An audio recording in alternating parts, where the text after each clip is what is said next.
optimal minimalism. At this altitude, I can run flat out for a half mile before my hands start shaking. Can I answer your personal question? Now would seem an appropriate time. What if I did the opposite? I'm a cybernetic organism, living tissue over metal endoskeleton. Ferriss Show. This episode is brought to you by Wealthfront, and this is a very unique sponsor. Wealthfront is a massively disruptive, in a good way, set it and forget it investing service led by technologists from places like Apple and world-famous investors. It has exploded in popularity in the last 2 years, and they now have more than $2.5 billion under management. In fact, some of my very good friends, investors in Silicon Valley, have millions of their own money in Wealthfront. So the question is why? Why is it so popular? Why is it unique? Because you can get services previously reserved for the ultra wealthy, but only pay pennies on the dollar for them. And this is because they use smarter software instead of retail locations, bloated sales teams, etc. And I'll come back to that in a second. I suggest you check out wealthfront.com/Tim. Take the risk assessment quiz, which only takes 2 to 5 minutes, and they'll show you for free exactly the portfolio they'd put you in. And if you just want to take their advice, run with it, do it yourself, you can do that. Or, as I would, you can set it and forget it. And here's why. The value of Wealthfront is in the automation of habits and strategies that investors should be using on a regular basis, but normally aren't. Great investing is a marathon, not a sprint, and little things that you may or may not be familiar with, like automatic tax loss harvesting, rebalancing your portfolio across more than 10 asset classes, and dividend reinvestment add up to very large amounts of money over longer periods of time. Wealthfront, as I mentioned, since it's using software instead of retail locations, etc., can offer all of this at low costs that were previously completely impossible. Right off the bat, you never pay commissions or account fees. For everything, they charge 0.25% per year on assets above the first 15,000, which is managed for free if you use my link, wealthfront.com/Tim. That is less than $5 a month to invest a $30,000 account, for instance. Now, normally when I have a sponsor on this show, it's because I use them and recommend them. In this case, it's a little different. I don't use Wealthfront yet because I'm not allowed to. Here's the deal. They wanted to sponsor this podcast, but because of SEC regulations, companies that invest your money are not allowed to use client testimonials. So I couldn't be a user and have them on the podcast.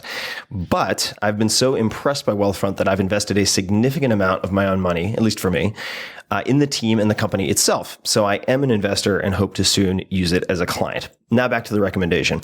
As a Tim Ferriss Show listener, you'll get $15,000 managed for free if you decide to open an account, but just start with seeing the portfolio that they would suggest for you. Take 2 minutes, fill out their questionnaire at wealthfront.com/Tim.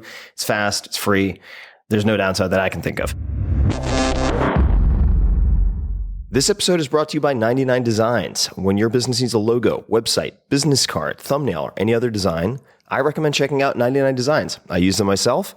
I've used them for many years. I used them to create book cover prototypes for the 4-Hour Body, which went on to become a #1 New York Times bestseller. I've also used them for banner ads, illustrations, and much more. With 99 Designs, you get a variety of original designs from designers around the world. Give your feedback and then pick your favorite. Your happiness is guaranteed. So check out some of my competitions and designs and some of your competitions and designs from fellow Tim Ferriss Show listeners at 99designs.com/Tim. And right now you can get a free $99 upgrade on your first design. So check it out, 99designs.com/Tim. Hello, poodles and parakeets, or maybe you prefer polar bear, if you're a tough guy. This is Tim Ferriss, and welcome to another episode of The Tim Ferriss Show. Please excuse my irreverence. I've had way too much coffee, and that is my dog attempting to do breakdancing. Sorry for the background noise. This episode, like all episodes of The Tim Ferriss Show, includes a dose of deconstructing someone who is a world-class performer and exceptionally good at what they do. In this case, we have a science writer, but the other half of this show, quite frankly, is purely selfish. It is me exploring subjects that I want to know more about. And in this case, the guest is not a military strategist, not an entertainer. It is Erik Vance. Eric with a K. You can say hi to him on Twitter at Eric Vance. He is an award-winning science writer based in California and Mexico City. After working as a scientist on research projects dealing with dolphin intelligence and coastal ecology, he became an educator and then later an environmental consultant. In 2005, he switched gears and attended UC Santa Cruz's famed science communication program Great program. I almost went to UC Santa Cruz for fiction, in fact, and discovered a passion for journalism. Since then, he has built his career around science-based profiles of inspiring or controversial figures. And we dig into not only the science, but also his approach to writing and conveying that. His work has appeared in Harper's Magazine, the New York Times, Scientific American, National Geographic. He's also a contributing editor at Discover Magazine. And his latest book is Suggestible You: The Curious Science of Your Brain's Ability to Deceive, Transform, and Heal. In this episode, we cover many topics with equal amounts of the profound, actionable, and hilarious. We talk about the power of placebo and how you can increase the odds of it working for you, if you so choose, which conditions respond well to placebo, for instance, depression, Parkinson's, and which do not, how the mind, religion, bedside manner, and peer pressure can dramatically influence medical outcomes. And then we get to some stories, and not necessarily in that order. Catching porcupines in South Africa. This story alone is worth the time it takes to listen to this episode. It'll make you laugh out loud. It's awesome. Finding and studying a pig shit sommelier. Yes, you heard me correctly. Why he got electrocuted for half an hour at the NIH laboratories in Bethesda, Maryland. The story of why he chose to be cursed by a witch doctor in Mexico City, and much, much more. So please enjoy a conversation that I very much enjoyed with Erik Vance. And as always, you can find all links to everything mentioned in this episode in the show notes for this episode and every other episode at 4hourworkweek.com, all spelled out, 4hourworkweek.com/podcast. Erik, welcome to the show. Thanks for having me, Tim. I appreciate it. Of course. And where does this find you at the moment? I am currently in my office in Mexico City, in the Roma, if anyone's ever been to Mexico City, where I'm based. In the DF. And how did exactly. How did you end up in Mexico City? Actually, I told my wife years ago that I'm a freelance journalist, that I can live anywhere in the world, and I wanted to travel with her, and she works in development, and she came back and told me Mexico City is where she got a job. And I said, I kind of meant like Paris or Venice, anywhere in the world, like London. But we came down here and I fell in love with it. And so I love it. It's an amazing city. Great food. From what I hear, I've never been, but apparently incredible food. And you've traveled a lot. You've spent time all over the planet. And what I'd like to start with perhaps is, why biology? How did you get interested in biology? And we'll talk about some of the adventures that then relate to that, but how the initial interest? When I was a kid, I was never all that good in school. I had some attention issues, and when I was issues. Attention. Sorry. Attention. Got it. I didn't pay attention real well. But like when I was out of school, like I spent a lot of time like walking through the woods, basically looking for dead things and then sort of poking them and opening them up and stuff. And I didn't realize this was a field like this. It wasn't until like later, even when I had gone through biology classes, I didn't really realize that that's what we were talking about until I really got to just before college, when I realized that, poking dead things and finding them is actually something people do for a living. And I was hooked at that point. And what did the trajectory look like? I mean, did you go immediately, as soon as you got into undergrad, into the sciences? I did. I got really hooked as an undergrad in sort of field biology. There's two kinds of biology. There's microscope biology and binoculars biology, and I got into binoculars biology, chasing after animals and stuff like that, and looking at trees, and I loved it. And I really wanted to be a scientist. I wanted to be be a PhD and publish papers. I just wasn't that good at it. I loved wandering and learning new things, but doing the actual work was not my forte. And so I went through a bit of a crisis and backed away from biology and discovered journalism, and specifically science journalism. And that's where I really found my groove. How old were you when that happened? When you took that fork in the road? I was 27, I think. I'd spent a solid 5 years after college being a sort of a biologist for hire and working in some laboratories around the world and doing some different things, but never really, locking in. I kept jumping from one thing to the next. And I was about 27 when I finally discovered science writing and went back to grad school for journalism. How did you make that decision in the sense that, and I also realized I accidentally used a Yogi Berra quote where it said, when you took that fork in the road, that's not, if you reach a fork in the road, take it. That's not proper English, folks. I need more caffeine. But what was the moment in which you decided that you were going to bite the bullet, so to speak, and pursue that? I mean, was it a particular conversation, a particular dinner? I always had this sort of scientific like sense of like superiority to writers, and I always thought writers were kind of a bore, and yet I had written a novel that will never be published and never should be published as a scientist, and I just loved writing, but I just didn't like there's something about that process that I just couldn't admit that I actually liked. It was like this, I know I'm a scientist, I'm analytical, and yet I'm doing all this stuff on the side. And finally, it was really a matter of a single Google search after doing some soul searching, where I typed in science and writing into a Google search, and lo and behold, I found out there's a whole career for science writers, which I had never really thought of. And when I was a kid, I used to get these little things called zoo books. There are these little, magazines that you get. It's like your first mail that you ever got when you were a kid. And I always let you have like the animals, and you learn about the animals. And I always wanted to be the guy who was like in the magazine, like, pulling apart, sharks, or, picking up ants and new stuff. And what I realized in that moment was, I don't want to be the guy in the magazine. I want to be the guy making the magazine. Like, it was the magazine that I really loved. It wasn't, every month it was something new, and that's what I liked. Mm-hmm. And that like clicked, and then I was off. Now, although you went on the other side of the camera, so to speak, to document and interview and research, you've also spent a fair amount of time in the field, right? And yep. So, and I don't know the answer to this question, but which came first, the pig shit or the porcupines? Oh, the porcupines came before the pig shit. Okay, yeah. So can you explain the porcupines, please?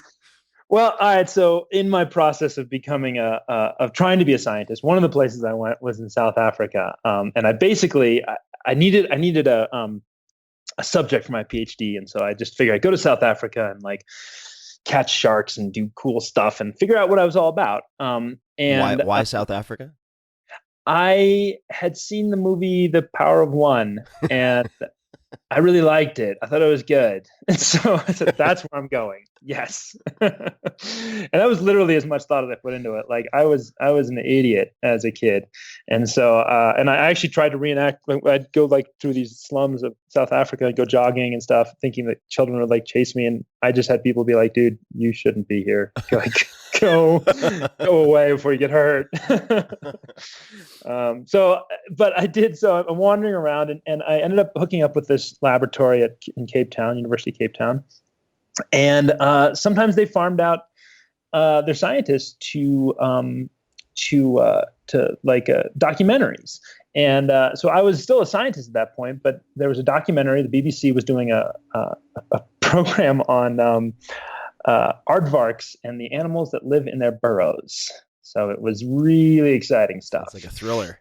Yeah. Oh, yeah. I mean, they had aardwolves and a bunch of other animals that live in these burrows, and one of them was porcupines. So what they needed a biologist to go in and catch the porcupines and habituate them. And that was the deal. And they said, hey, they got this lame kid sort of wandering around their lab who they were like, hey, let's just send him because he's not really doing anything. And so they sent me into the bush for 10 days with some really interesting characters. I mean, the people who end up, signing up for this are a diverse group. And it was the guy who was leading the expedition was sort of this guy who'd spent a lot of time in the bush and was really savvy, but really quiet, didn't say anything. And he'd sort of occasionally catch birds with his bare hands. And it was just like, that was about all. It's like a praying mantis, although a very large one. Yeah. Yeah. He'd like walk in front of the car and there'd be this bird, like sort of, crouch, and he'd just like snap out and grab it. And then there was this other dude who was in the field to detox from his heroin addiction, and he was a former Satan worshiper who had become a born again Christian. And I learned that it's not actually that different. Actually, you'd think he didn't actually change much. He just sort of switched sides. He was just before he'd say, I can feel the claws of Satan like ripping into my chest and parting the skin of my chest, and now it's a bad thing. Before it was like a good thing. Before it was like a massage, right? Yeah, it was like Saturday night, like it was his normal thing. And he was really intense, and he was still totally focused on Satan as a born again Christian, which I had never thought about before, but it is a big thing. And he was just this really interesting guy. It was sort of me and him and this guy who never spoke. And so we sort of spent our days smoking cigarettes, and the recovering addict would like try to catch fish with a stick and a hook that he had found, and then at night we'd go out with this giant truck and this light, these sort of like rifle looking like flashlights, and look for porcupines. And I learned a few things about porcupines. We were not prepared. It was day 3 before someone suggested we get some gloves, which had like blankets. Somebody forgot the packing list.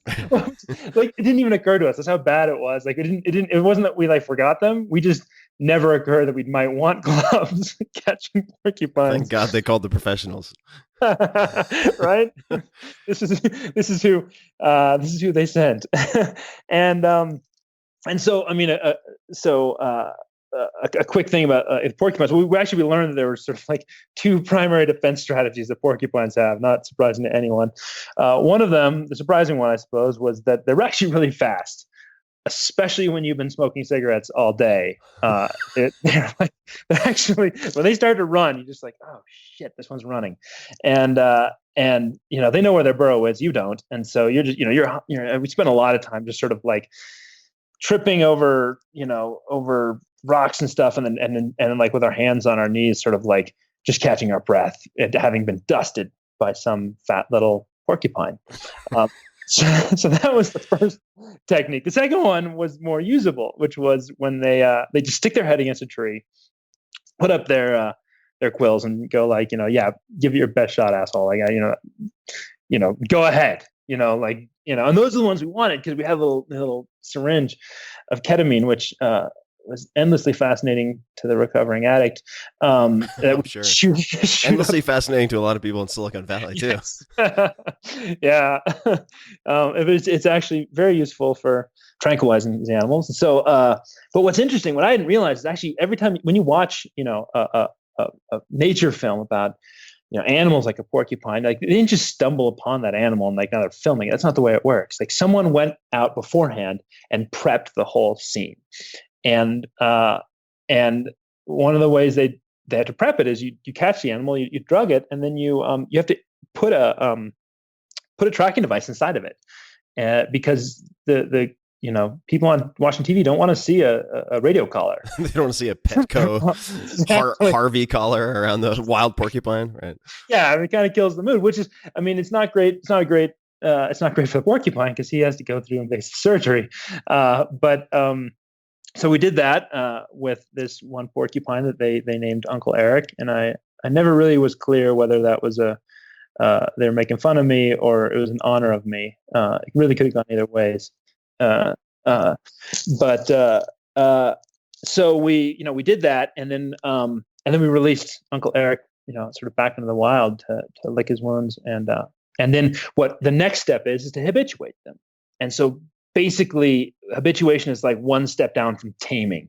You basically hang out with a porcupine or whatever animal for hours and hours and hours until they realize that you're not going to hurt them, and they understand that you're not going to feed them.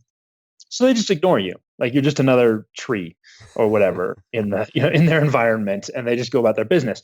And that's when you bring in the film crew. So it's not at all like a natural setting. But you might wonder, like, how do you do that? And basically you just have to talk to him for hours and hours on end. You'd have to get used to the human voice, because when people come in to film, they'll be talking and stuff. So I sat out in the middle of the classic like empty savanna with the huge sky and scorpions crawling over my feet, and just talked to this porcupine, and like, what do you talk to a porcupine? Uncle Eric and me hanging out together. And it was like me and this porcupine. And what are you talking to him about? Well, you talk to him about your relationship problems. And I was sitting there, being like, and then she told me that she didn't want me to come because her friend was coming, but I don't even know her friend. And then a couple of years, okay, let me go back a couple of years, the porcupine's sitting there, listening to me like bitch endlessly about this. And what is the porcupine doing? Not sitting on a rock smoking a cigarette, listening, I'm guessing. No, he's sitting with his head against a tree, as he was doing in the first place, with his spines up, just going, please, God. She's like, dude, attack me or leave. I can't do this forever. Are you gonna kill me or what? Like, what is this? And I remember one night I heard the storm coming, so I sort of go up on the little ridge and look out, and I say, okay, I got an hour or so before it comes. I come back, and then Uncle Eric's gone. I'm like, okay. I'm like, dang it. So I grab my tracking device and flip it on, and he's not popping up on the scanner at all. And this thing has like 100-yard radius, so he basically cleared 100 yards in like less than a minute just to get away from me. Like, as soon as I turned my back on him, he was like, gone, I'm gone. And he just bolted for the horizon. And I remember just like, and that was one of the moments where I really was wondering if I was in the right career or not. So that was on the field biology side. I like the binoculars versus microscopes. Actually, the last interviewee, or the last few folks I had on the interview, were on the opposite end of the spectrum. So they were actually focused on things like the mechanistic target of rapamycin and looking at mTOR and all this cool stuff. So the field biology, if we then flash forward, right, you are learning more about science writing. What was the program that you were in? It was the Santa Cruz, University of California, Santa Cruz science writing program, which really changed my life. It's an amazing program. Who or what lessons had the biggest impact on you through that course? That program, I should say. God, there's so many. I mean, the biggest thing is, as a scientist, you're trying to be exact. You need to be precise. And as a storyteller, you need to convey a feeling and a sense, because people don't walk away. People don't read journalism or storytelling the same way that they read a scientific paper. And you walk away with kind of an idea, a couple little facts and an idea, and you really have to shift your thinking to tell a story to someone. You have to have characters. You have to have an arc. And that's really hard. And that's something I think I learned there, but I'm constantly trying to perfect, because it's a totally different way. I mean, aside from all the little things like no longer using the passive tense and and the technical jargon, all that kind of stuff, it's really about telling a story, and it's not about conveying information. Or it's about wrapping the information in this sugar-coated delight, right, called a story, so that you actually absorb it. Yeah. Who are well, I guess I have so many questions, just because I just finished a book myself, so writing is on the brain. What about your writing, besides, say, using the passive tense less, improved the most before and after? Going into the program, coming out of the program. So, and the reason I ask is I can think of, for instance, in my own history, going back to a class that I took with John McPhee, which was called The Literature of Fact. And what he really burned into my brain, and of course, I won't even approach 10% of the writer he is ever, but was how visually he thinks of structure. And it would almost spec it out on a blackboard or a whiteboard like a football play. It was really fascinating, or even like a Krebs cycle or something. It was very, very visual, and I'd never thought of architecting something out that way. So that was a novel idea that I still rely on sometimes when I am stuck right? When I can't figure out how to structure a story, that's something that I'll still do. Are there any tools or any particular changes that you experienced in your own writing? Yeah, that's a really good one, huh? Have you ever heard of the Open Notebook? No, I haven't. I should check it out. It's a website run by some really good science writers that's for science writers, and they have a section that's just that. It's basically science writers doing schematics of stories they've done. How cool! And their favorite stories. Oh, that's awesome. It's great. I did one where I actually tried to sketch out Burkhard Bilger's a New Yorker story he did on youth cowboy, youth rodeo programs. It's an amazing story, and I just loved it. And so I tried to sketch it out, and I sketched out one of my own. And you'd love it. It's very visual. It's very cool. And so it's people taking a stab at other authors or other writers' work in addition to their own. In addition to their own, yeah, exactly. So it's both cool. Your experience as a reader and your experience as a writer. And of course, I liked his story better than the one I did. So it looks a lot better. But it's very. You'd like it. There's a bunch of other gems in there too. But the thing that I think I really took away, and I wasn't expecting from that program, was a love of characters, of the people. Like I tell the story about the porcupines. It's just a weird thing, but it's like you tell a biologist a story and they're like, yeah, okay, whatever. Like, of course, that's our job. They're weird people doing a weird job. And that's what I really fell in love with, was the people who do it and how they approach it. And so I love, for the first couple of years of my career, I just wrote profiles about amazing scientists who I thought were doing cool stuff. And that's really what I focused on, was sort of like, who are these people who are interesting but also can tell a broader story? Like, I have something I want to say about, gene therapy or chemicals in the atmosphere that via volatile organic compounds and that changed the atmosphere over a forest. I want to tell that story, but I really want to tell it through a person.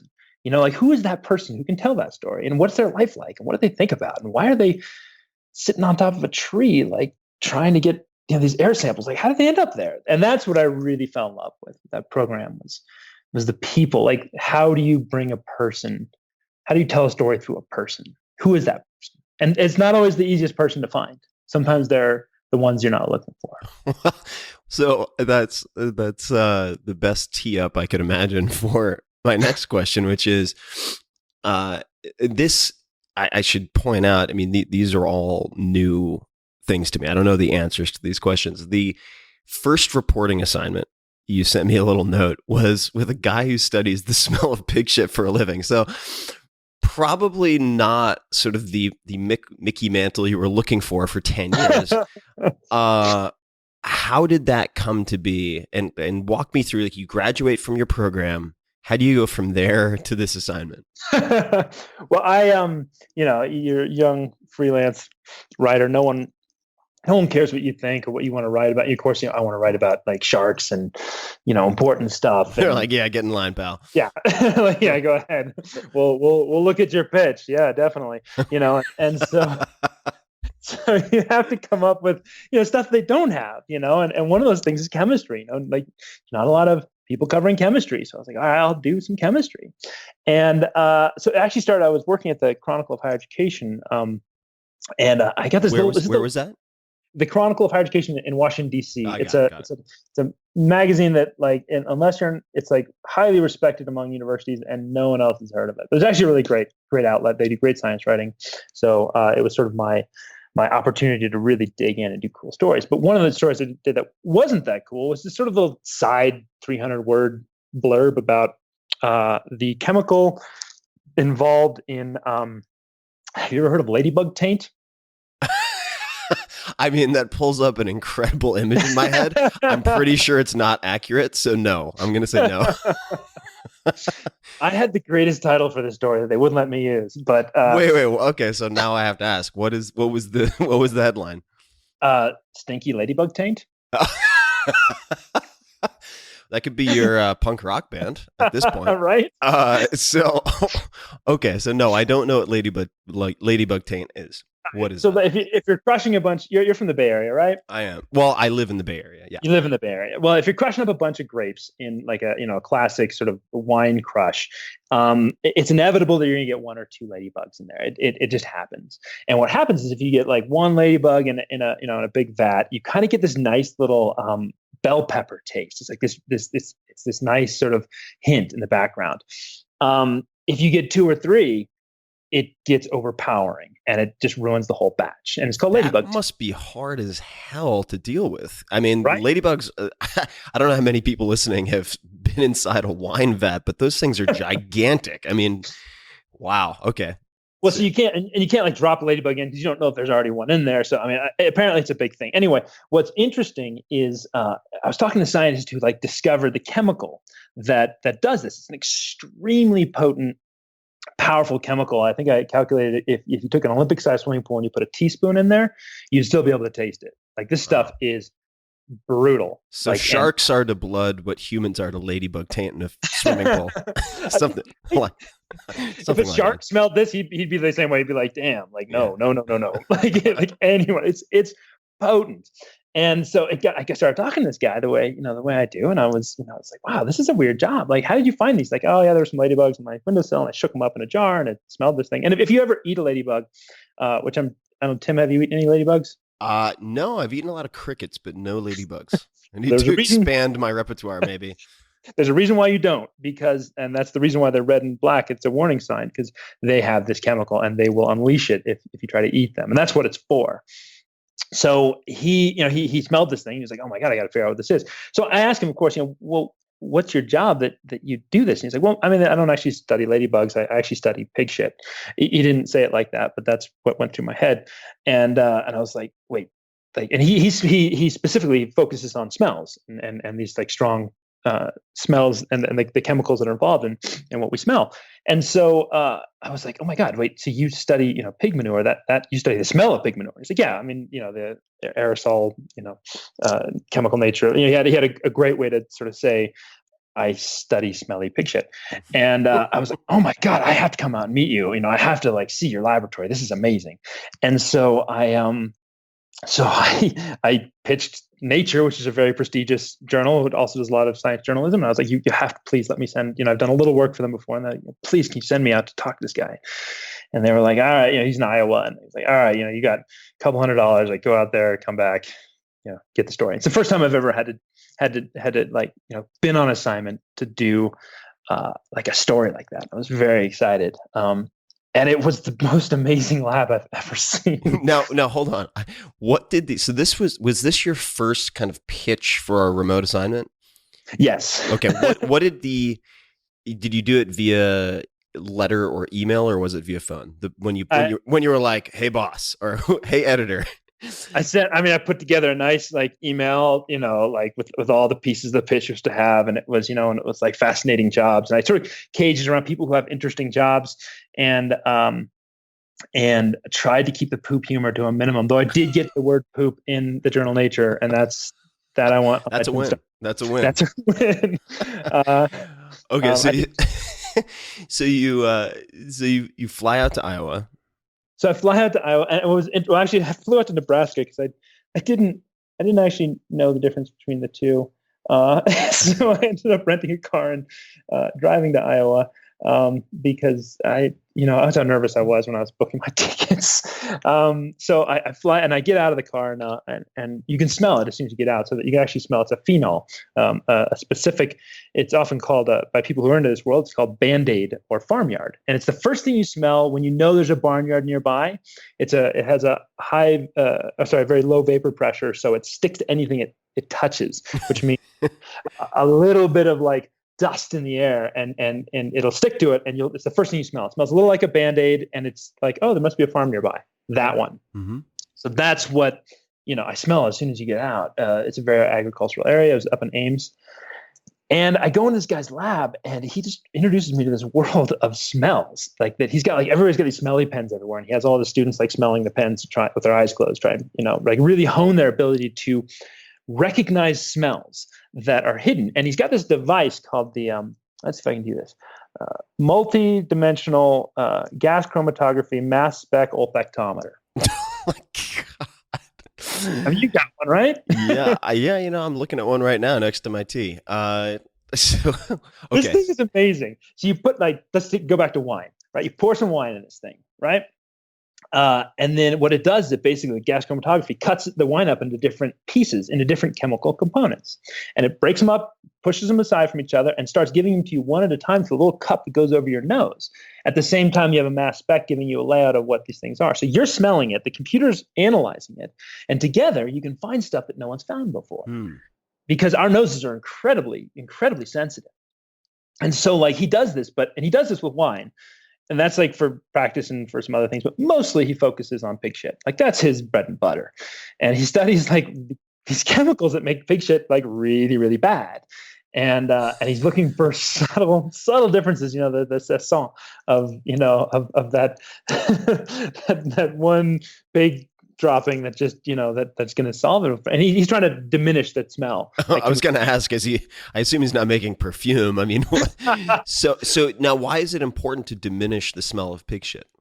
Well, I mean, to your point, this guy kind of knows he could be making perfumes. He's incredibly sensitive, but he's doing this because the idea is if you can change the food that a pig eats, in order to change what comes out from the other end, then you can diminish the smell of a pig farm. And that's actually the biggest obstacle in building new pig farms. For zoning and neighbors and so on, or anything like that? Yeah, exactly. And not just, for whole communities that don't want these things nearby. And if you can diminish that, well, maybe you can build more of them, you can build them closer, you can build more, you can put more pigs in them. I mean, there's all kinds of opportunities that come up once you can sort of give the pig what it needs without having to get the worst chemicals. And some of these chemicals, like with the ladybug, are really, really subtle. They're really small. Mm-hmm. So he that's what he does. And he's got this device, and he hooked me up to it. And he was worried that I wouldn't be able to get all of the nuance. So rather than leaving the sample in the pig shit in for a couple minutes, 10 minutes was what he'd do. He left it in overnight. So it really was powerful. When he stuck this thing on my nose, the first couple things you smell are actually interesting things, because it's broken up into pieces. And there's some nice things in pig shit. There's wet cardboard and taco shell and mushroom, all these great smell, all these things you think are really obnoxious about wine drinkers. Those are real chemicals, and they actually, you can smell them separately. This is great, I'm just imagining saying to a date, you smell wonderful. It's like wet cardboard and mushrooms. So earthy. Yeah. Wow. And and you don't know until you smell it. You're like, oh my God, that totally is wet cardboard.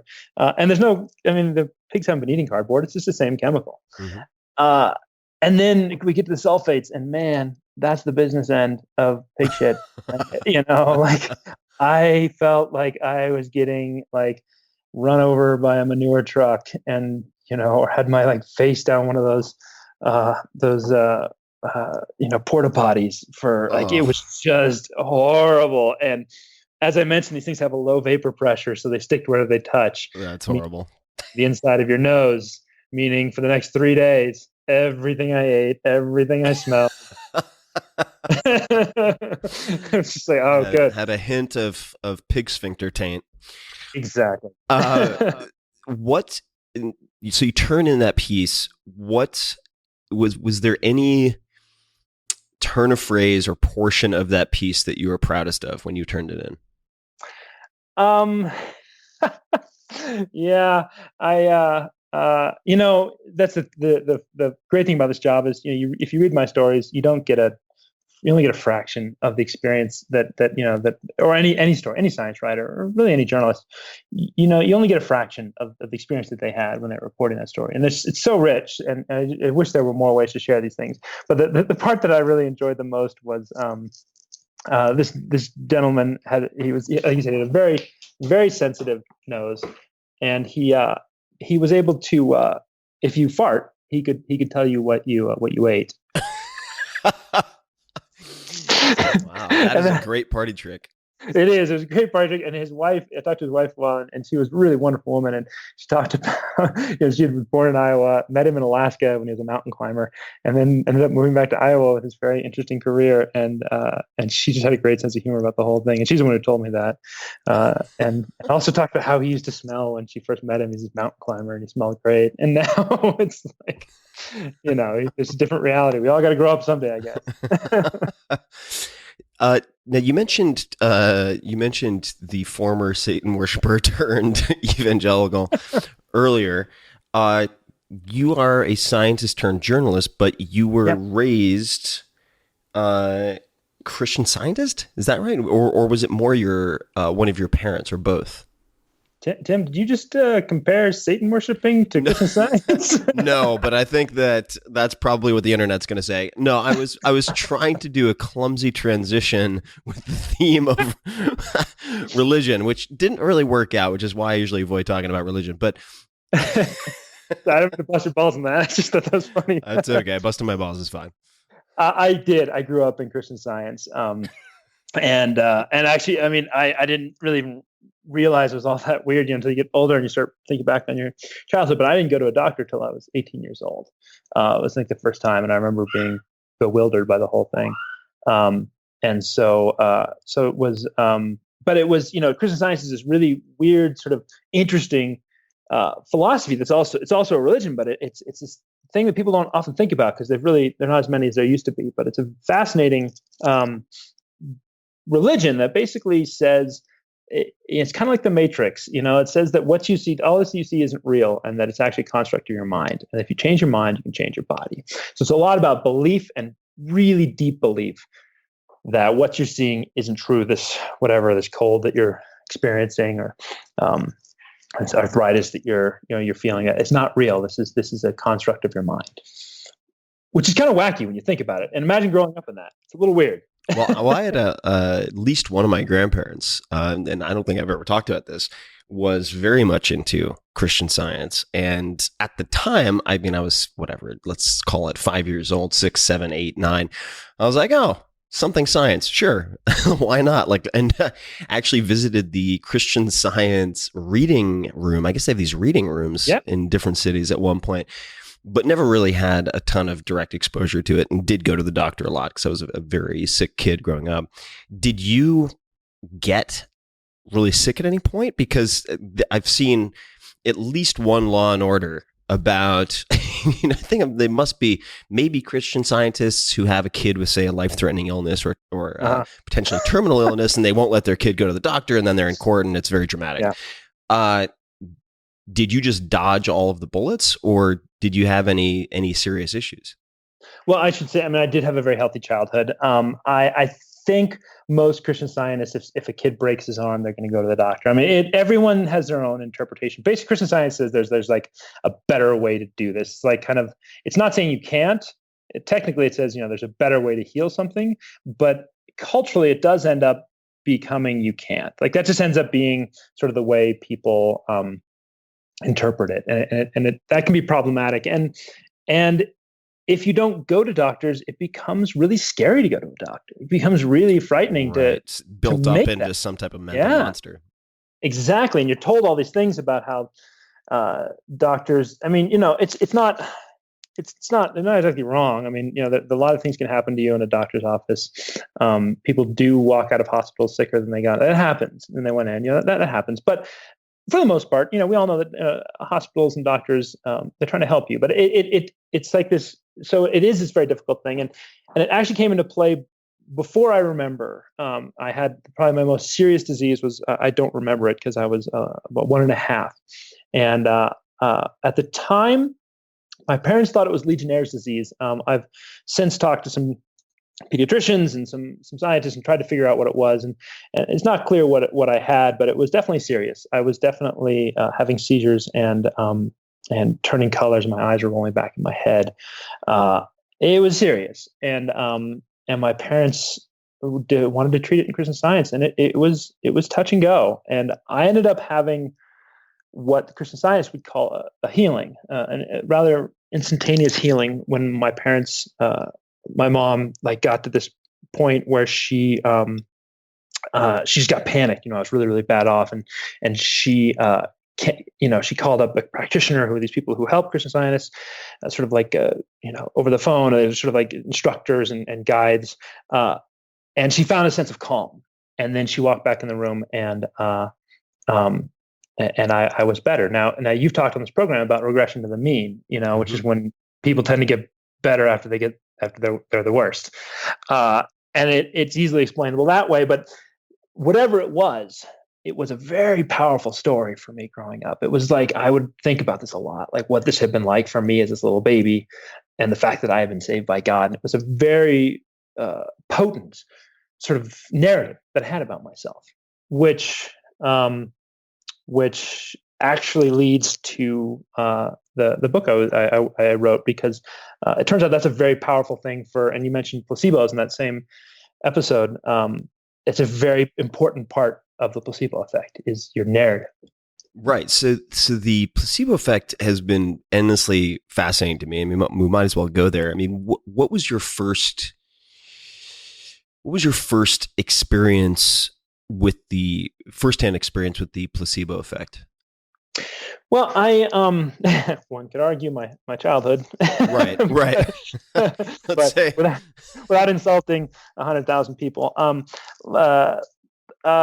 I think where it really hit me, and actually I met one of the leading scientists, researchers in the country on placebos, is a former Christian Scientist. We actually went to the same college, Christian Science College, and that's how I sort of realized that there was this connection between belief and what's called expectation and this healing. And so I really got into this thing, and one of the earlier reporting trips I did was to the NIH facilities in Bethesda, Maryland. Have you ever been there? I have not. It's like kind of a scary place. It's beautiful. It's amazing. It's like, basically a miracle factory. The amazing research that they do there. Why is it scary? Well, it's like these big blocky, sort of industrial looking brick buildings with like smoke coming out of the tops of them. It's like East Berlin circa 1970. Yeah. Or some really bad movie in which, we're going to like where Dr. Frankenstein has his college, but it's actually this amazing place. And I went to this tiny little lab, a woman by the name of Luana Coloca, and she's an Italian researcher. And she basically said, okay, I'm going to put you in a placebo research trial. And and I didn't really know what I was getting into, but she hooked up with these electrodes to my hands, and she said, okay, we're going to electrocute you.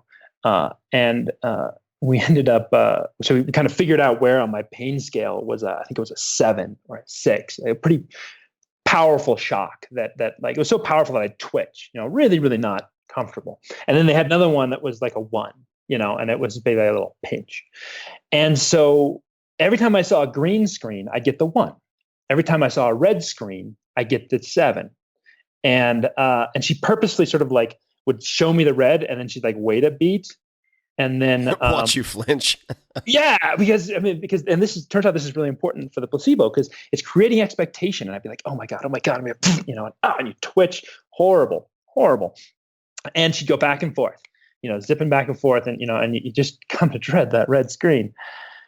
And then on the last run, it felt a little like the number 1 had been like turned up like 1. It was not like a 2. If you look at the score I was keeping, it's like I'd call it 2.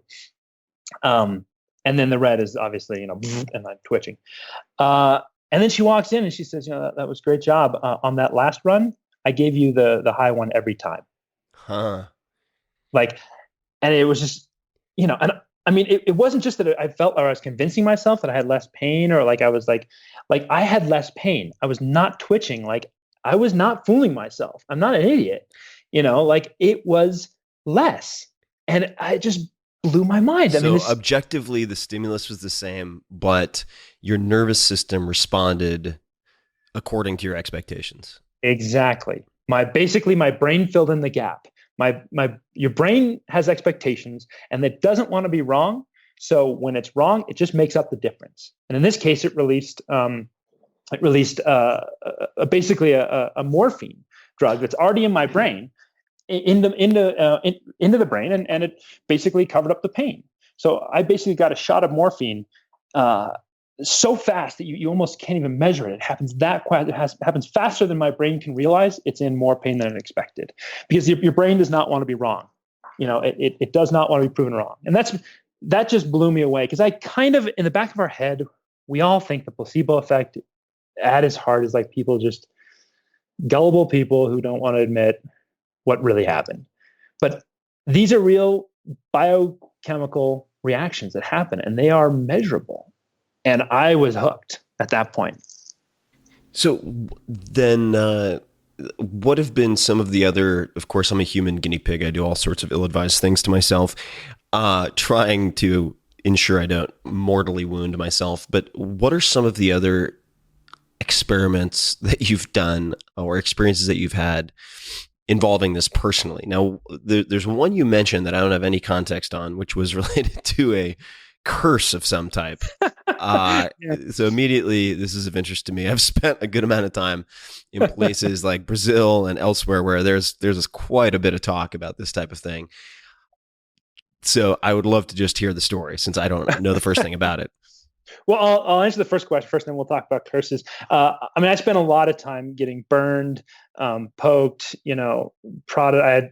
I threw up once, because nausea is also responsive to placebos. And so it's in a nausea experiment. I've done a lot of these sort of things, but the thing that's really the most useful for placebo research is pain. And when it comes to placebos, it really affects things like, like Parkinson's,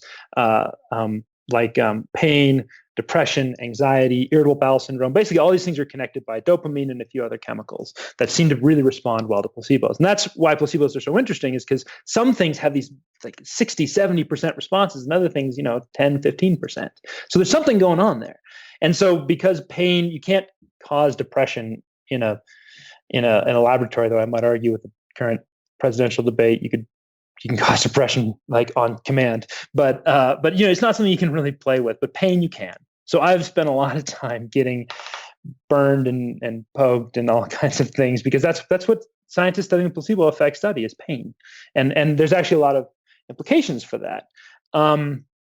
And when you, so an example of one of these things is, and I'm getting to your question.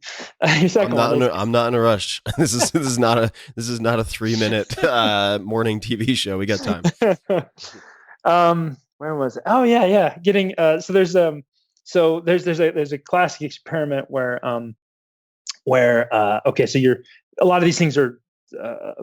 They're not conscious, these placebo effects. And you talk in the other episode about how, like, oh, now that I know that homeopathy isn't real or isn't effective, it doesn't work on me anymore. Well, that's not true for everybody. Actually, for a lot of people, they can't help the fact that, say, homeopathy or a placebo works. In fact, you can tell someone this is a placebo pill. It is not. It is inert. Give it to them, and they will still have a placebo response. What's the explanation for that?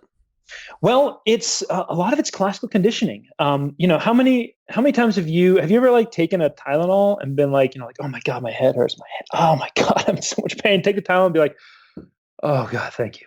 Oh, I can think. Has that ever happened to you? It happens to me. Sure. Yeah. Well, Tylenol doesn't kick in for like 20 minutes. Right. So what are you experiencing? Well, that is, and whether or not it's real or not, like that's basically classical conditioning, like love. You've conditioned yourself to have the experience. And so you are getting drugs. They're just drugs that are already in your head. They're not from the outside. And so for some people, it doesn't matter what you tell them.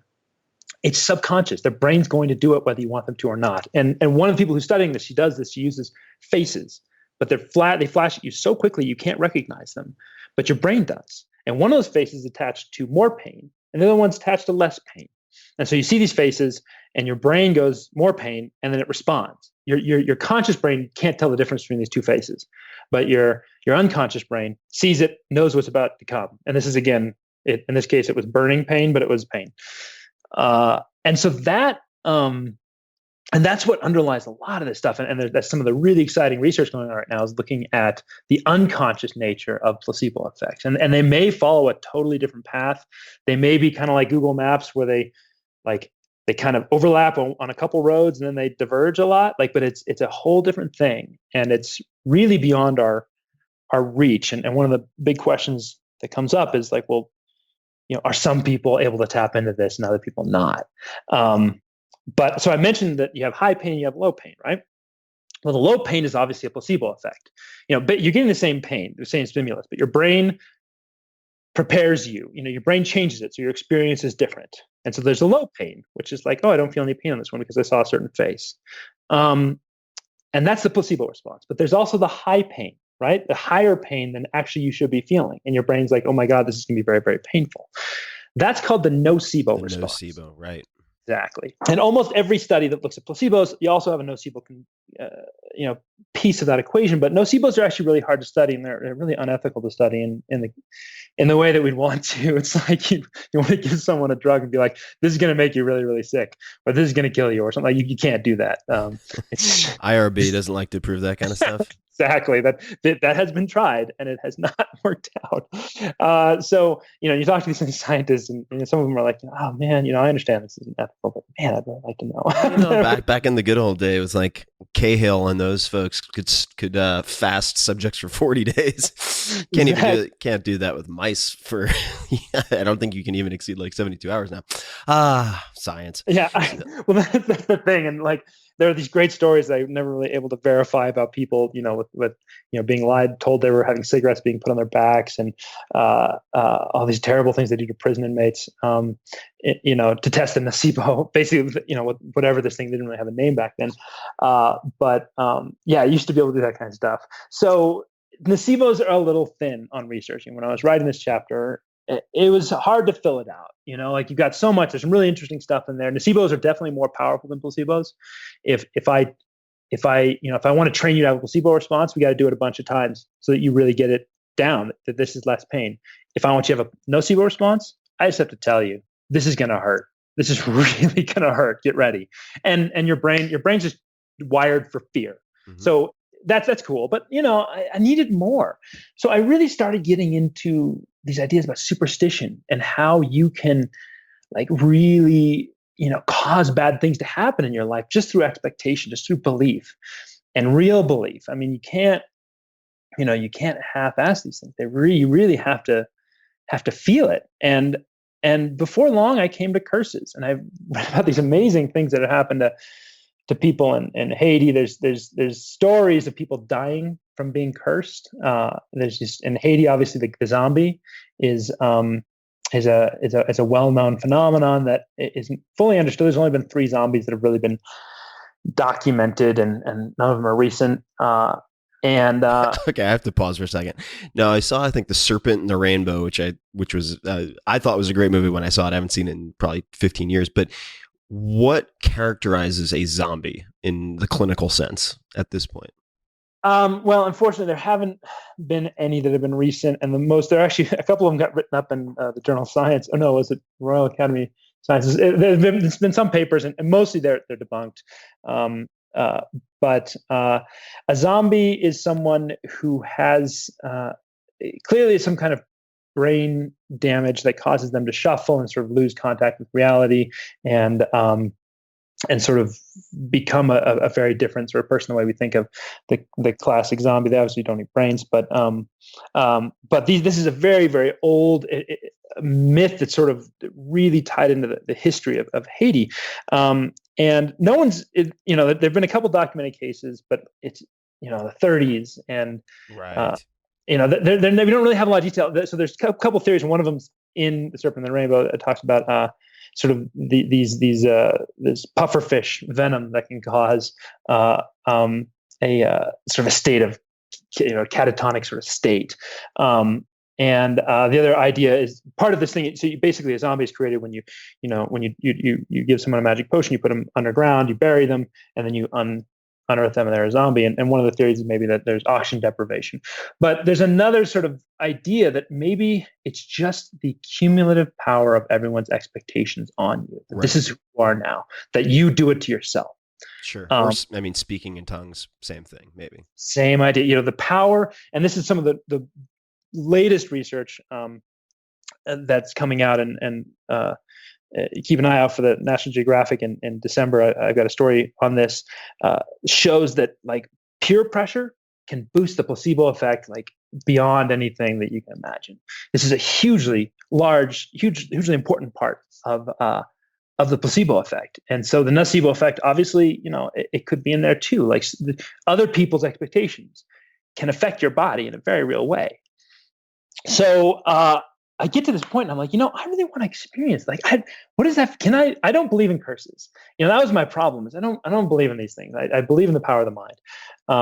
But so how can you create, that kind of belief? Like I wanted to have that kind of belief, right? Like, how it is. I'm sure you probably feeling the same thing right now. I've always been dying to feel like I'm going to die from curses.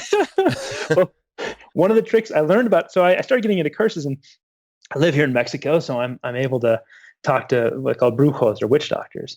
And one of the things I learned is you can only curse someone. The only way to curse someone is you have to tell them they're cursed. You have to do the curse, and then you have to tell them they're cursed. It's the only way it works. I found one woman who's like, no, like I'm so powerful, I'll just kill them from a distance. But mostly they say, you have to tell someone they're cursed. You have to inform them, right? Right. And which is such an, in my mind, this is a nocebo response. Like this is a very complicated, socially enforced nocebo response. Right. And I mean, just what you just said a couple of minutes ago, like, I've always wanted to get cursed. Like there is something, even if you don't believe in curses, there is something off-putting about being cursed. And so I just wanted to know if I cursed myself, if it would work, if I could psych myself out. And so I did. I hired a guy to curse me. And no, hold on, just a second. So you have in Mexico, I would imagine, a fair number of brujo options available. How did you choose this particular person to curse you? Well, there's actually a market. looked at his Yelp reviews, or it was even more than that. I actually talked to the witch doctor market PR people. There's actually a market, like there's a lot of like local markets in Mexico, and there's one that focuses on brujeria or witch doctors sort of paraphernalia, and they got like these weird little like burned dolls that have evil powers. They've got coyote skins. I was assuming these things would all be like secret and hidden, like some back room somewhere where like the dark magic is. Not at all. Like this is totally upfront. They're like, look, you want the dark farmers magic? Farmers market of exactly of voodoo dolls, right? It is literally like that. Like it's like, oh, you want white magic, go to this person. You want black magic, go to this person. And so it's all out in front. And so I had to, before I went in, I had to actually, we're talking to people, and they're like, oh, you have to talk to the PR department. And there's like this office in the back of the. Oh, you weren't kidding. I thought you were joking. I'm dead serious. There's this office in the back of the market, and there's just two guys who sort of hang out there, and they're like, oh, and I was like, I'm here with National Geographic, I'm doing this. And they were like, okay, well, sign this paper, and curses, they're very scary. And okay, there you go. And talk to this guy and this guy. They're our favorites. And so we did a little investigating and sort of found out who to talk to, and they were the same people that were recommended by the PR people. So we talked to a couple different people, and I sort of chose one of them. Was genuinely scary, I think, and genuinely really believed that she could kill people with her curses. And she was out there, and so like I didn't actually go with her because I was afraid she'd find it insulting, to have a curse put on myself. And I went to the other guy who kind of got it. He said, oh, like a guinea pig. Okay. I guess I can do this. Like, that terrible things can happen, and I said, okay. And he was a lot more sort of, he was also black magic and knew lots of like evil powers, but he was a little more, willing to go with me on it. And so I sort of chose him. And I walked around for a week and a half with a curse over me. And then what? So so A, did anything happen? And then B, did you have to get it removed like stitches later by the same guy, or what happens? I did. Well, I decided I wasn't going to change anything. I just want to live my life normally, just do what I normally would do. And so, I went out and drank half a bottle of scotch, good friend of mine, and like walked home, and I was like, okay, I'm cursed. I have to be careful with cars and stuff like that. But I was at that point, I wasn't really, worried about curses. But the rest of the week went by, and I logged every bad thing that happened to me, and not really much happened. And I started to get kind of cocky, and I even went rock climbing. I'm a big rock climber, and I even went like rock climbing with some friends over the weekend. And and I was leading. I was going first, which it's not super dangerous. I've done it many times before, but it's not a safe thing to do. But and they're all making fun of me because I was cursed and climbing. But by the time I got to the end, I said, yeah, this has really been a bust. Nothing's really happened. I'm kind of psyching myself out, but not really. And then I went back to get the curse removed, and the guy wasn't there. He was gone fishing. He'd gone fishing. Literally, he was like, "Oh yeah, the curse. Yeah, he's not. He's dealing with some family thing. Come back next week." So I had another weekend, and I'll never forget. It was June, not this last year, but the year before. And I had another weekend, and I was basically gonna be cursed for that weekend. I was like, whatever. Nothing happened last weekend. Nothing's gonna happen this weekend. And on Saturday night, my wife, who was pregnant at the time, started to feel some painful pangs in her stomach. And by the next morning, it had gotten pretty bad. And we talked to the doctor, and the doctor said, "You need to go to the hospital right now." And they were worried that it was contractions that were starting. She was like 4 months pregnant, so this contraction is lethal at that point. And so we get in a cab, and we're going to the hospital, and the only thing that's going through my head is the curse. And it's never occurred to her, but I was just panicked that I had killed my child with a curse.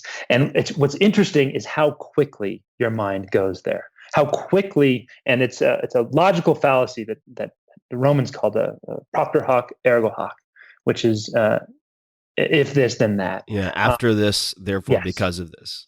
Right, exactly. That's the correlation versus causation. Exactly, and it usually comes up in the case of something happening, and then you can go backwards in time and find a cause for it. And this is the home of the curse. Think of the Kennedy curse, right? Like a bunch of Kennedys die in very tragic and strange ways, and you can go back and people have looked for causes. Going back to Ireland and one of his ancestors stepping on a fairy house. Because once you have the result, then you can go back and find the cause. And causes seem to be real at that point. And it's exactly what I'm a man of science. I believe in logic, but my brain went there so fast when the shit hit the fan. Like I was suddenly convinced that this was going to happen, and I would never forgive myself if and it would always be in the back of my mind that I had done this. It turned out, so we went to the hospital, and there was an excruciating couple minutes where they couldn't find a heartbeat, and and then they did, and it turned out the baby was fine. It was some bad tacos from the day before. A good friend of mine's going away party, and she was okay. And I learned that day that my baby, they went up to the sonogram and learned my baby was a boy. And, I was sitting in the room, like laughing with these techs, the medical techs. And I just realized, what a wonderful day it had become. It was actually Father's Day. That Sunday was my first Father's Day. And I realized that, this thing that was a curse had suddenly become a blessing. And it's such a construct of what you see, and that these things only have power when you give them power, and it happens fast. So I have so follow up to that. Did you go back to the absent witch doctor and get it removed ever? I did. I'm a man of science, but how could it hurt? How could it hurt? How could it hurt? And I followed his instructions. He had me burn a candle and do some other, blew some smoke on me, and the curse is lifted. And did you tell him what happened? Was he like, "Yeah, I don't want to kill your kid, but I wanted you to just shoot a warning shot to let you know this stuff"? I didn't tell him. I thought it might weird him out if he thought that he may, because I see this as being like this is proper hoc ergo hoc. This is me looking for a cause for something that happened. Sure. But he wouldn't have seen it that way, and I think he would have. I was afraid that he might feel weird about having caused something like that. So I didn't. I just said that some bad things happened. It was very potent. My electric toothbrush stopped working that week, and so some other things. It was a practice curse. Exactly. So a few questions about placebo, right? There are a couple things that come to mind that I've always been curious about. Number one is, actually, I'll get to the evolutionary question, but the first is, you look at the nocebo effect, which I assume in most cases is an inert substance in the case of, say, ingestibles, or some relatively plain vanilla inactive control of some type. But it's going to make you nauseous, it's going to hurt you, it's going to burn you, whatever it might be. In the case of placebo, we have the same thing, right? We might have sugar pills, we might have some type of relatively inert substance. In the case, again, of ingestibles.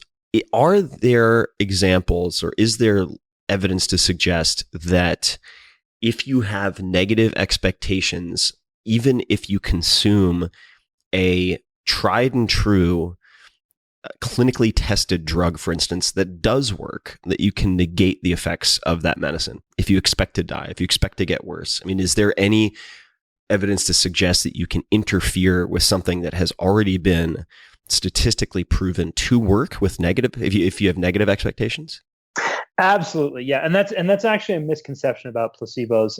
The easiest way to measure them is with an inert substance, but they exist with everything. Like I mentioned, the Tylenol, that you can have placebos on top of active drugs, and it's really a great question.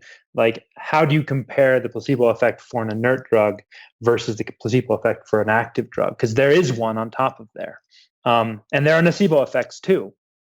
And so, and this is sort of the thing that I keep, trying to drive home is like, a lot of this is tied to bedside manner and how doctors interact with you. And, they can be as high as 30%. So like a doctor, if he's going to be a jerk to you, like he's throwing away 30% of his cure on top of what he's giving you, and that's a really rough approximation, that those numbers aren't really worked out yet.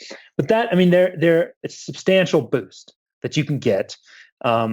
And you can erode the effectiveness of a drug.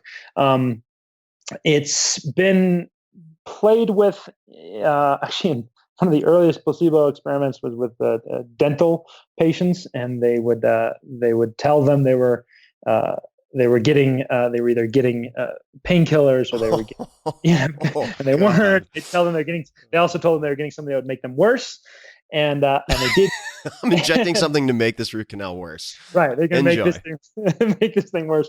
And I think they were all recovering dental patients, but dentistry actually played a big role in early placebos. So there's no question that you can erode an active treatment with expectation. And there's even a bigger question that pain scientists are really struggling to understand right now, which is, does your brain get into certain habits?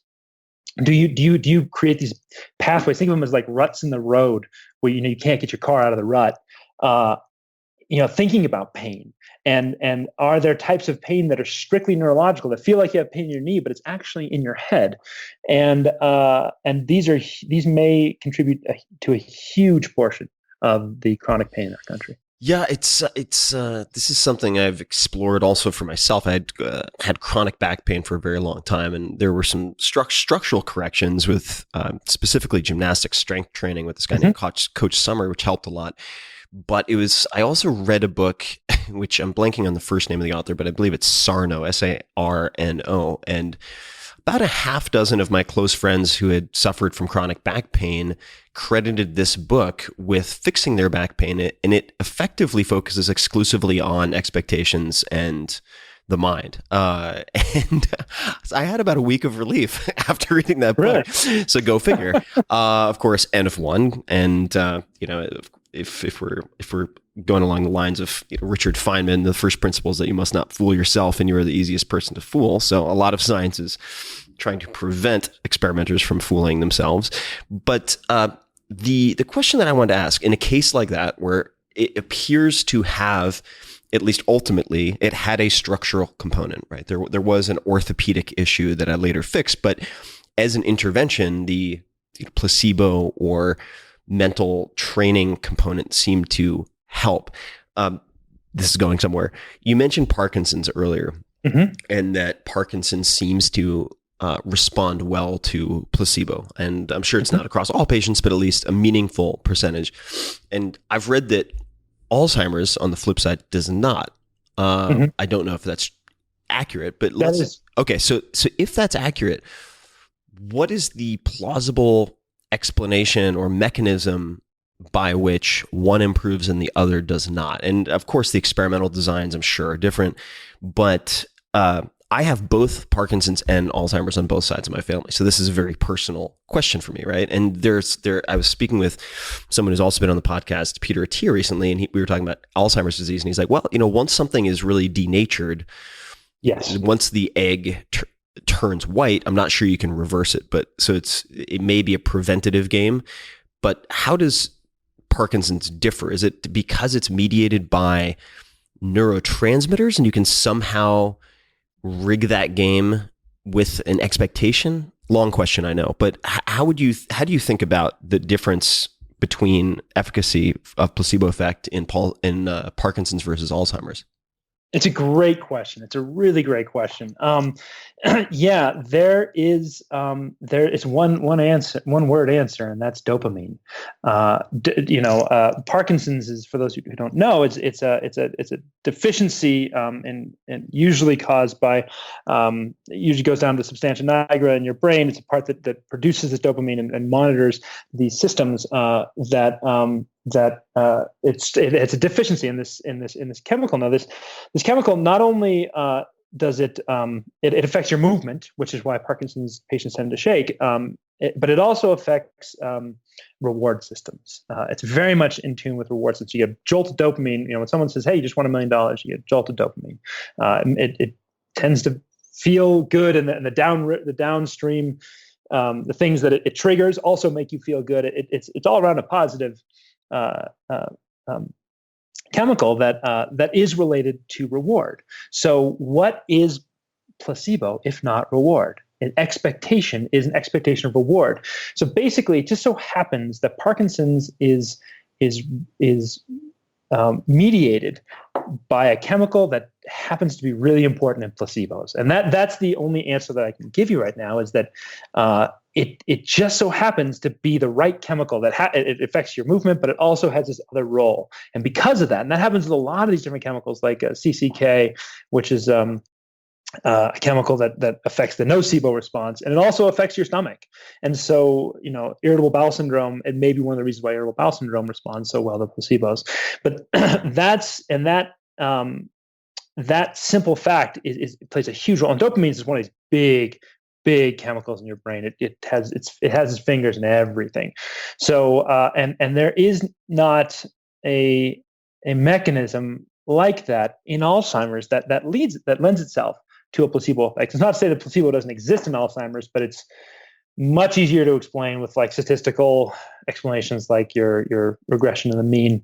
And it also may damage the fundamental parts of your brain that you need in order to have to exert the results, or to exert the placebo effect upon oneself.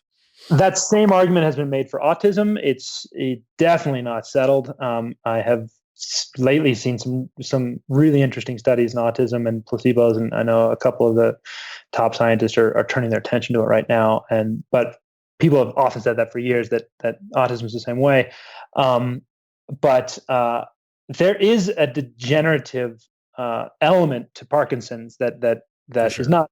It's not like Alzheimer's, but there is a degenerative. But what's amazing is the placebo effect I've seen it almost reverse that. I mean, it's amazing. That's wild. You got to wonder where that dopamine's coming from. But I have seen people in the book and also in the story coming out in December, I talk about a gentleman who was really struggling 10 years.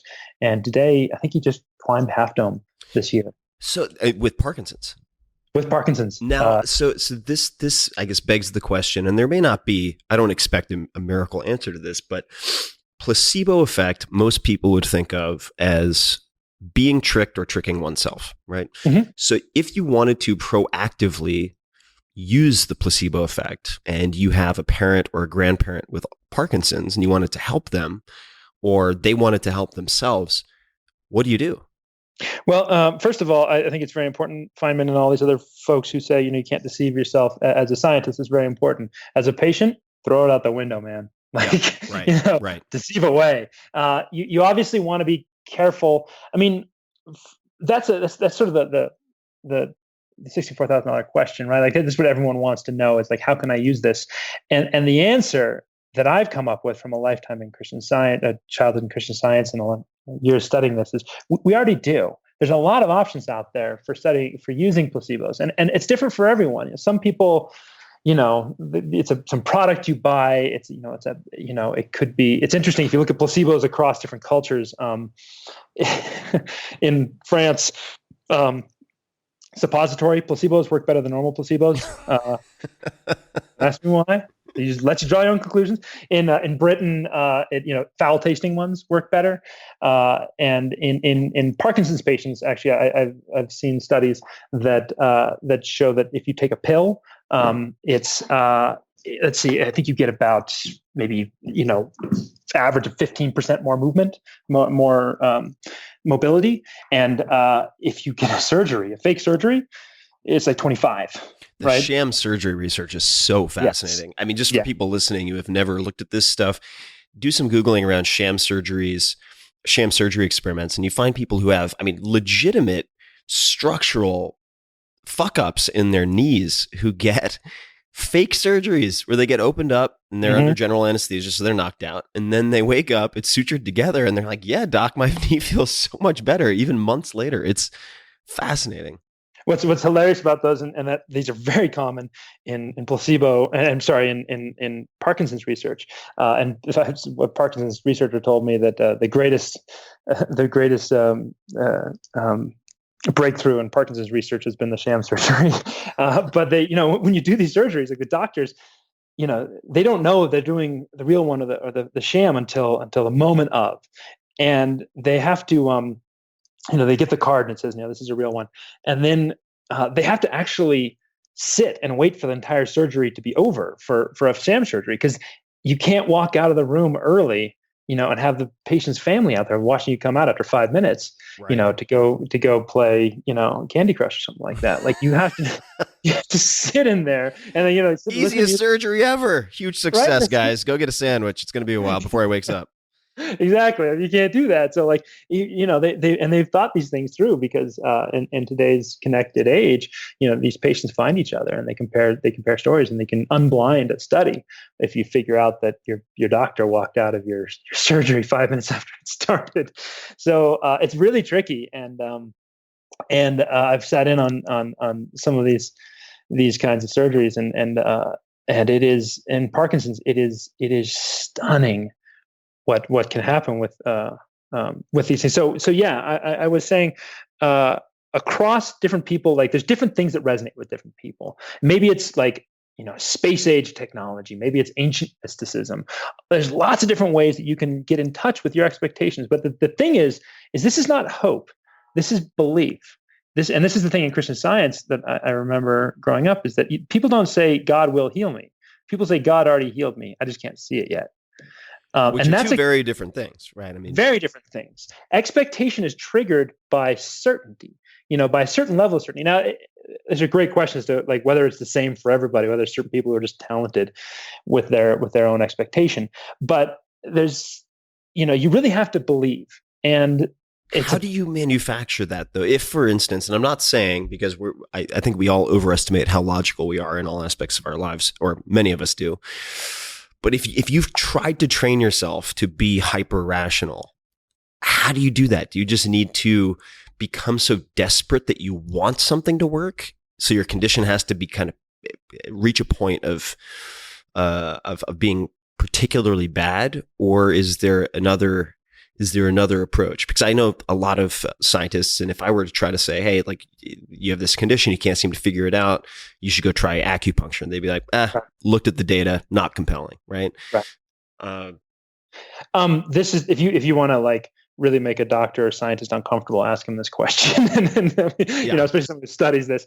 No, it doesn't. I mean, desperation, the problem with desperation is and in my book I lay out like, you know, 3 rules of ways not to hurt yourself, and these can be dangerous. These are life-threatening, you know, these are life-threatening issues, and we all know stories about people who have relied on placebo treatments that have then died from, say, cancer.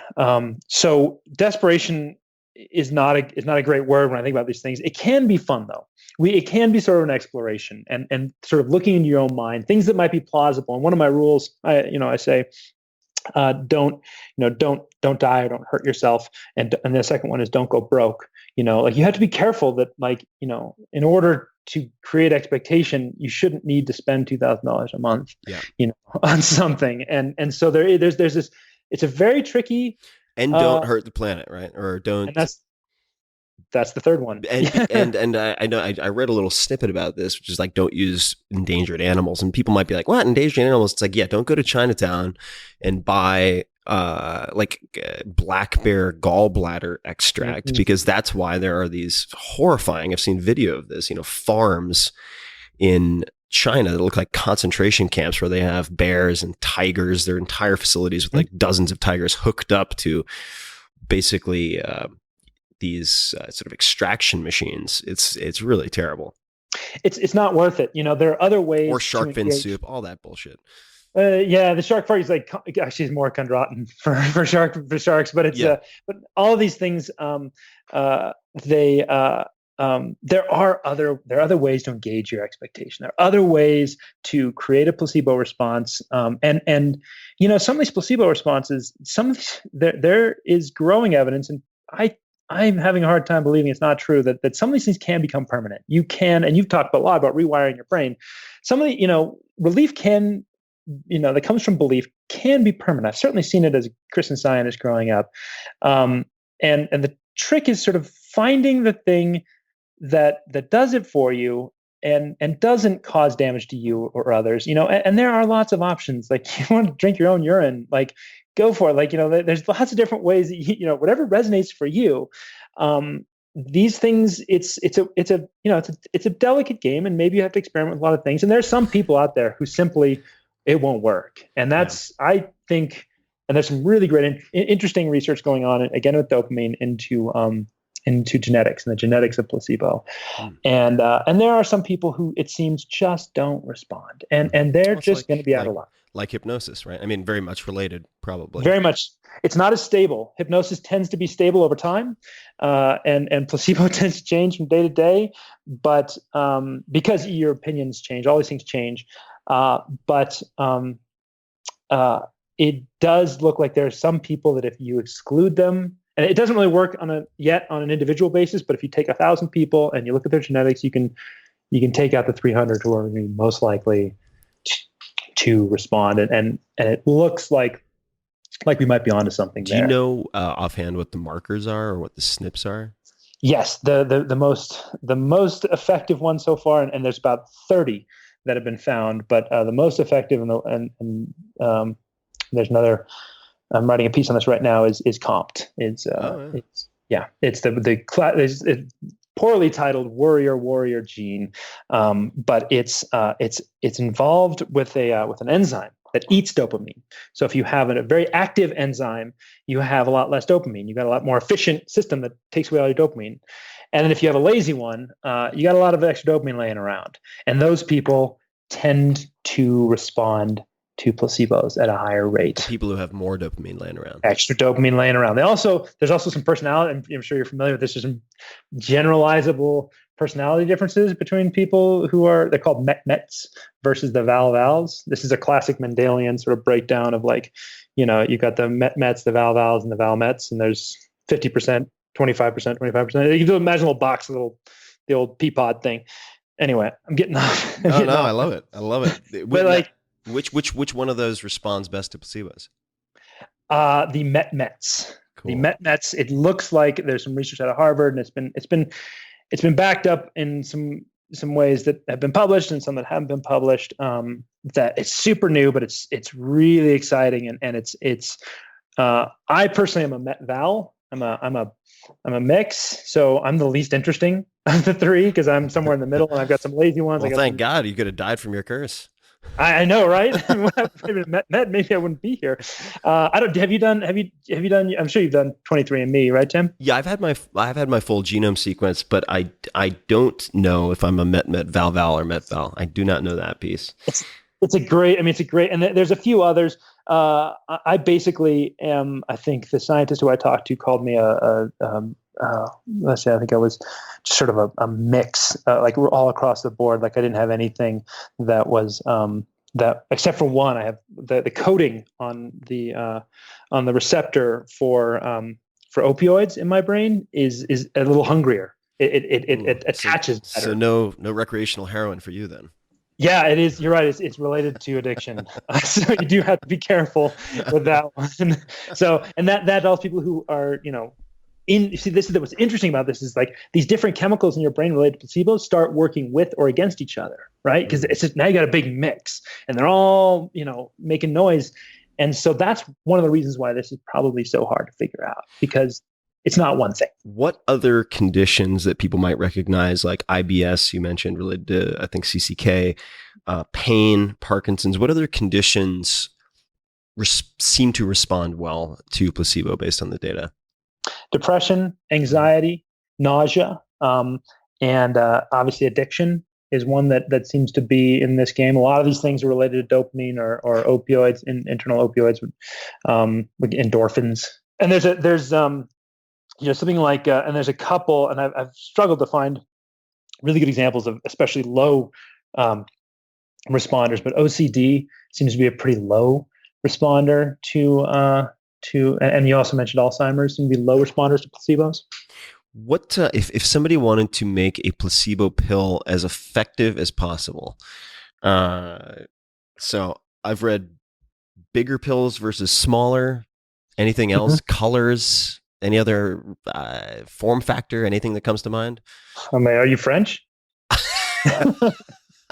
As much as I love suppositories, I don't know. Maybe that reflects some French blood. I'd have to look into it. Yeah, I mean, there's no question that the best placebo would be an active placebo, and I make the argument in my book that's what acupuncture is. An active placebo is a placebo that is inert but causes something to happen in your body. The easiest one is tingling. And like niacin, which is why so many bunk supplements include niacin or something called beta alanine, because it causes this skin flushing, and people are like, something's happening, and that of course. Oh yeah, it's very common practice. Oh, that's great. No, I have to look that up. I've turned off all my computers for this interview, but I'll have to remember that. But yeah, that's exactly what. And there's actually a lot of, if you really want to get into it, there's actually a lot of debate around it. There is no true placebo because they used to be sugar pills, and sometimes they use like a sort of type of like basically corn or. It's not clear what a rice. It's not clear if you're allergic to something like rice. That's not a placebo. It's going to affect you. So there is no like real true placebo. So it's really hard to create a true active placebo, something that's completely inert except for one effect, like your fingers tingling. But in as much as we can do that, we have created some interesting placebos that make your fingers tingle, and you're like, oh my God, something's happening. And then whatever expectation you have gets boosted, and that's a very potent way to enhance the placebo effect. It's why pharmaceutical companies don't use active placebos because if they did, they'd never be able to clear any drugs to the FDA. Yeah, they might not get the results they want either. Exactly. There's some that's for a separate episode maybe, yes. but there's some really interesting approaches that companies take to ensure they get the results they want. Right, exactly. It's like, what if you run 10 studies and you fund them all and then you only submit 2? Well, that could be interesting. I know we don't have a ton of time left, but I wanted to mention a couple of things. The first is I was spending some time with a friend of mine who's former surgeon, MD, brilliant guy. And he was talking about how he, as an N of one, tried to use placebo control, which was very interesting. So he would, and of course he could have sort of experiment or blinded this with having, say, his wife do this for him, which he did in a few cases, but he would put these pills, whether they were, or capsules, whatever they might be, and he would encapsulate placebos, right? So he would actually put something relatively inert, like a sugar or fill in the blank rice flour or whatever, into these capsules and wrap them in tinfoil and then number them. And he would keep track, or his wife would keep track of which were placebo and which were active, and then look at the results over time. It's a lot of work, especially if you're going to really try to make it defensible. But I guess what I'm wondering is, how have you used all the things you've learned and been exposed to? How do you currently use that in your life, or how do you plan to? Well, let me just say, if there's anyone listening who has access to placebo pills, especially different colors and different shapes, give me a call, because I would love. They're actually hard to get a hold of. Most research institutions sort of have their own little recipe, and you can buy them online, but I can't really tell what's in those, so I would love to. And one of my plans for this book was to be taking tons of placebo pills, and I haven't been able to do that. So your friend is amazing, and I'd love to hear what he came up with. So that's one of them. I'll tell you is that he actually got Pez and cut them into the shape, same color of the tablets he was taking. Oh, that's beautiful. That's also, you have to kind of be like a necklace craftsman to make that work. But right. And once you spend that much time looking at this thing, are you really not going to recognize it? Yeah. But and also, Pez is not a true placebo, because sugar is it's a stimulant a little bit, and so it could also be sort of an active placebo of its own sort. That's I would love to do that, and I'd love to have someone give me the hookup for like you said, colors and size and shapes have a big role to play in function. Which colors have you seen in experiments function better than others? Do any Yellow works well for depression. That's been pretty well established. Larger tends to work better than smaller up to a certain size, and then just gets uncomfortable. Then you have to just use it as a suppository. At that point, you might as well. There have been a few other ones that I've seen, usually based around marketing. Something that looks like Advil, and that's hard to tell. I think diamond shaped and blue, something like that. I read, it's Viagra. Exactly, that's right. Yeah, that one. I have a whole bit on my book about Viagra. I'm not going to be started on Viagra, but the other one is gel caps versus this normal sort of white pills, and I've seen sort of very small studies sort of mixed on that one, but it's very personal. It's a very personal experience. It's hard to lump groups of people into what they like, and that's part of the fun or whatever of this process. For me, I am much more comfortable with the idea that we are suggestible. This is real. This is who we are. This is across. Part of this project, I went to China. My photographer went to the jungles of Peru and the highlands of Peru, and we went followed pilgrims in Europe, and this is who we are. This is. You almost don't have to try. We do this. Well, that was going to be my evolutionary point. Maybe it's a vestigial dead end of some type, but otherwise, there's a role that this plays. This is something across cultures that we've evolved to retain for some reason.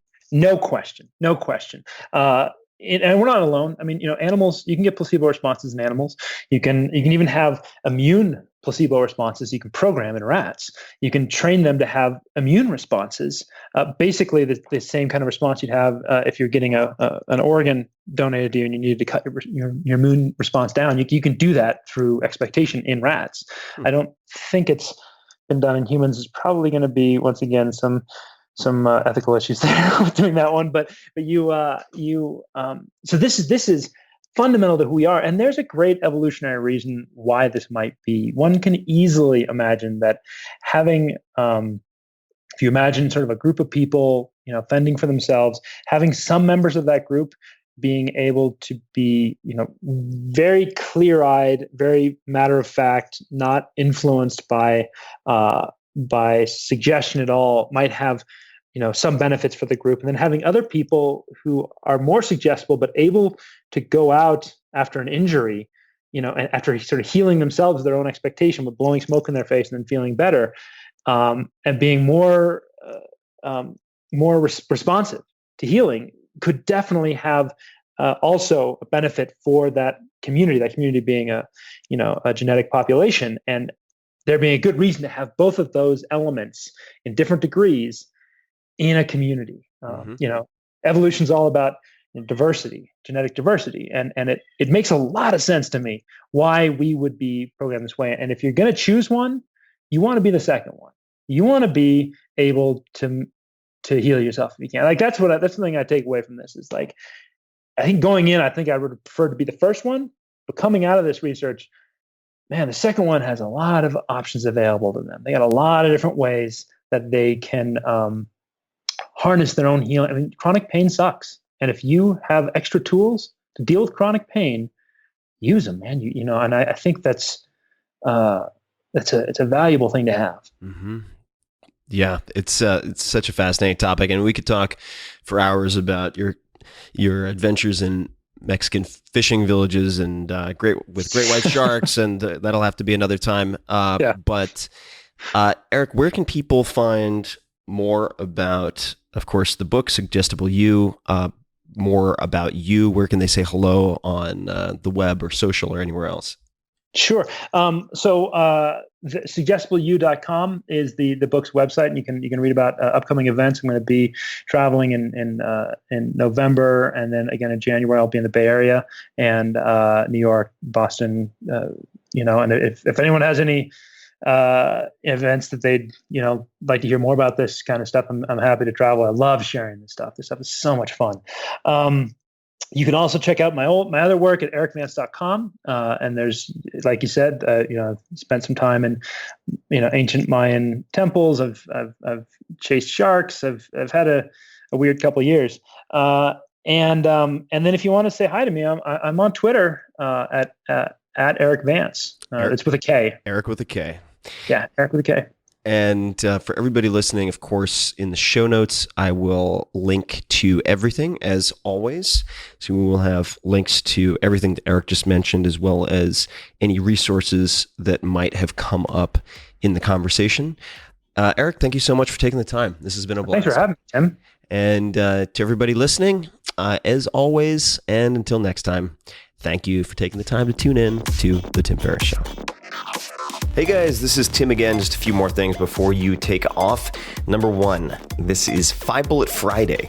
Do you want to get a short email from me? Would you enjoy getting a short email from me every Friday that provides a little morsel of fun before the weekend? And 5 Bullet Friday is a very short email where I share the coolest things I've found or that I've been pondering over the week.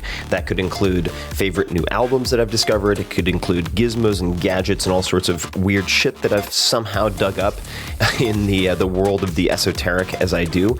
It could include favorite articles that I've read and that I've shared with my close friends, for instance. And it's very short. It's just a little tiny bite of goodness before you head off for the weekend. So if you want to receive that, check it out. Just go to 4hourworkweek.com. That's 4hourworkweek.com, all spelled out, and just drop in your email and you will get the very next one. And if you sign up, I hope you enjoy it. This episode is brought to you by 99 Designs. When your business needs a logo, website, business card, thumbnail, or any other design, I recommend checking out 99 Designs. I use them myself. I've used them for many years. I used them to create book cover prototypes for the 4-Hour Body, which went on to become a #1 New York Times bestseller. I've also used them for banner ads, illustrations, and much more. With 99 Designs, you get a variety of original designs from designers around the world. Give your feedback and then pick your favorite. Your happiness is guaranteed. So check out some some of my competitions and designs and some of your competitions and designs from fellow Tim Ferriss Show listeners at 99designs.com/Tim. And right now you can get a free $99 upgrade on your first design. So check it out, 99designs.com/Tim. This episode is brought to you by Wealthfront, and this is a very unique sponsor. Wealthfront is a massively disruptive, in a good way, set it and forget it investing service led by technologists from places like Apple and world-famous investors. It has exploded in popularity in the last 2 years, and they now have more than $2.5 billion under management. In fact, some of my very good friends, investors in Silicon Valley, have millions of their own money in Wealthfront. So the question is why? Why is it so popular? Why is it unique? Because you can get services previously reserved for the ultra-wealthy, but only pay pennies on the dollar for them. And this is because they use smarter software instead of retail locations, bloated sales teams, etc. And I'll come back to that in a second. I suggest you check out wealthfront.com/Tim. Take the risk assessment quiz, which only takes 2 to 5 minutes, and they'll show you for free exactly the portfolio they'd put you in. And if you just want to take their advice, run with it, do it yourself, you can do that. Or, as I would, you can set it and forget it. And here's why. The value of Wealthfront is in the automation of habits and strategies that investors should be using on a regular basis, but normally aren't. Great investing is a marathon, not a sprint, and little things that you may or may not be familiar with, like automatic tax loss harvesting, rebalancing your portfolio across more than 10 asset classes, and dividend reinvestment add up to very large amounts of money over longer periods of time. Wealthfront, as I mentioned, since it's using software instead of retail locations, etc., can offer all of this at low costs that were previously completely impossible. Right off the bat, you never pay commissions or account fees. For everything, they charge 0.25% per year on assets above the first 15,000, which is managed for free if you use my link, wealthfront.com/Tim. That is less than $5 a month to invest a $30,000 account, for instance. Now, normally when I have a sponsor on this show, it's because I use them and recommend them. In this case, it's a little different. I don't use Wealthfront yet because I'm not allowed to. Here's the deal. They wanted to sponsor this podcast, but because of SEC regulations, companies that invest your money are not allowed to use client testimonials. So I couldn't be a user and have them on the podcast. But I've been so impressed by Wealthfront that I've invested a significant amount of my own money, at least for me, in the team and the company itself. So I am an investor and hope to soon use it as a client. Now back to the recommendation. As a Tim Ferriss Show listener, you'll get $15,000 managed for free if you decide to open an account, but just start with seeing the portfolio that they would suggest for you. Take 2 minutes, fill out their questionnaire at wealthfront.com/Tim. It's fast, it's free. There's no downside that I can think of.